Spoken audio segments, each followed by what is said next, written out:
So here's part 3 of 3 videos. The water inlet valve has been replaced and the flow measured for 1 minute.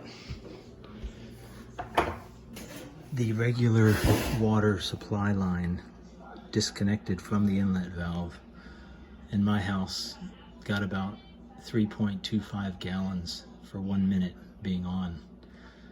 The new valve, when you just put it in a bucket and turn it on for 1 minute, gives you 1.3 gallons. So basically this dishwasher needs 1.3 gallons of initial filling through the valve. And we'll notice when I start it this time that inlet valve won't dribble. It will probably flow perpendicular to the wall of the dishwasher. So here we go. I'm gonna get my little fork. Again, this is the old inlet valve. It's real easy, 2 screws. Fits right up under there, basically under the float switch. Mounts like this. You have the supply, you need an adapter there for the supply, and then you have the output, which goes to a black hose, which feeds that inlet right there. So anyway, again, the valve should deliver 1.3 gallons of water, 165 ounces, and your supply hose hitting the valve from the city or from your sink, under your sink, should be giving you, I was getting 3.25 gallons a minute. So let's see what happens now. I'll turn on the valve, use my trick. Okay, so now it's on. Again, the little trick is to hit that little white doohickey right there.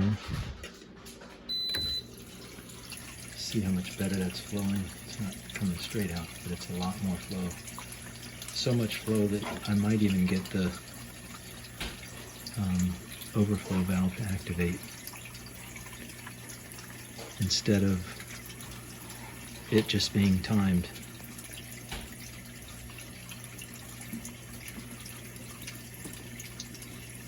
So we'll see here.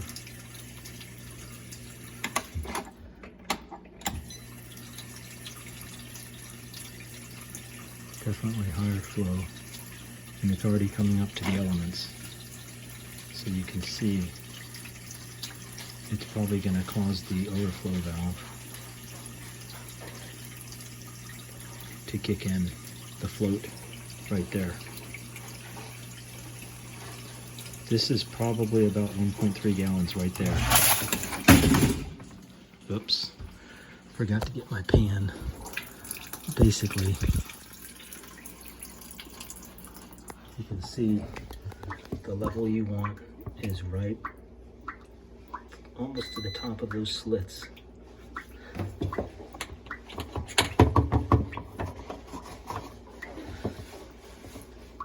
Almost to the top of those slits is where the proper level should be.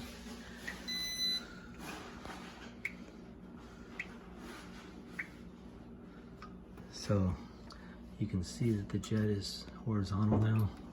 Let me close it. It's turning. So it's turned and it's solved the problem. So definitely the key issue is making sure you have 1.3 gallons of water in your basin. If you're not getting that enough water in there, it will cavitate. The upper arm will not rotate, and it will cavitate and have aerated water, which won't allow it to turn. So by putting in a new valve and making sure you get 1.3 gallons in the basin of these dishwashers, these GE profile dishwashers, will ensure that the pump is able to pump strong, consistent water, which allows the rotation of the arms and effective cleaning of the top. Thanks for watching these 3 videos. Hopefully they helped. Have a good one.